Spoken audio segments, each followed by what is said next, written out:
in her role as student government president and as a university trustee. It is my distinct pleasure to introduce Ms. Kimberly Diaz.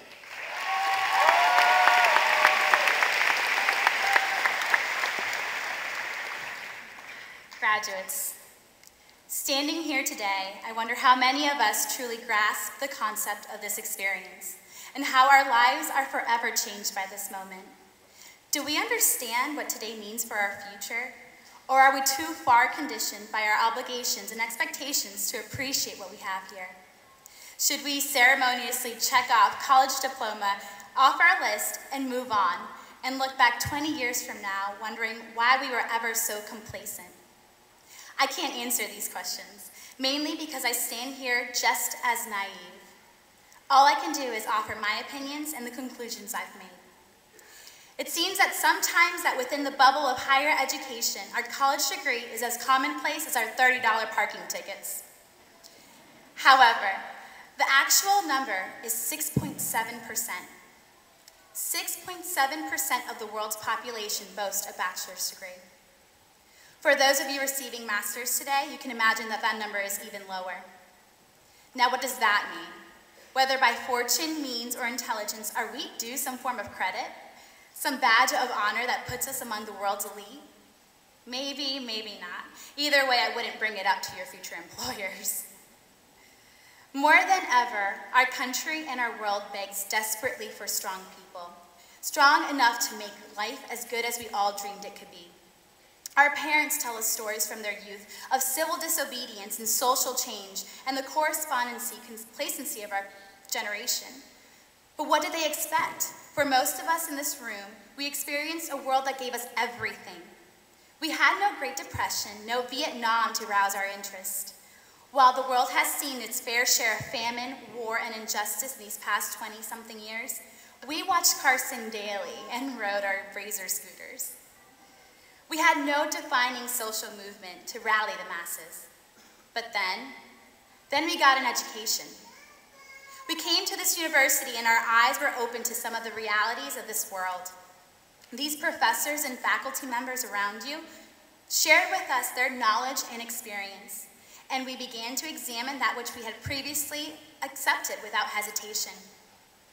And all the while, our world continued to change and evolve, and our country began to see changes that caused us great hesitation. As we gained education, our country slipped into a future history lesson what we so emphatically call the Great Recession. Is this to be our Vietnam, our social movement that challenges the institution? Perhaps not, but I guarantee that the next chapter of the story will be a direct result of each of us. How will we affect real change for our community? How will this small sect of young, educated individuals produce a generation we can be proud of? I ask these questions without knowledge of an appropriate answer. I have no secret formulas for us to all adhere to. I, too, share your uncertainty. I do hope, however, that we each realize the impact that we can make. Today, FGCU graduates, new educators, businessmen and women, healthcare professionals, and engineers.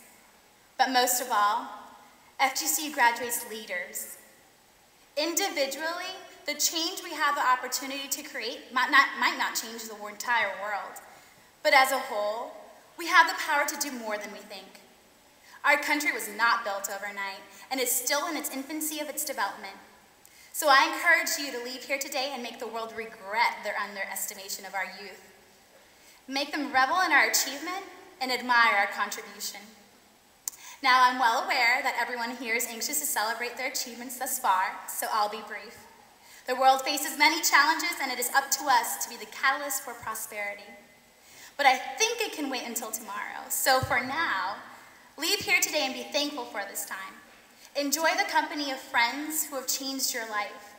Reminisce the memories you've made and make a few more before you part ways. Celebrate these years that have changed your life forever. In closing, we would like to thank those who made our accomplishments possible, our parents and families, professors and faculty, and our friends who challenged us to reach our potential. And we thank our university, the setting for some of the most defining moments of our lives, And as we part respective ways to honor these people and celebrate this milestone, I leave you toast. Here's to the future, may we all adjust. Here's to the Eagles, but most of all, here's to us. Congratulations.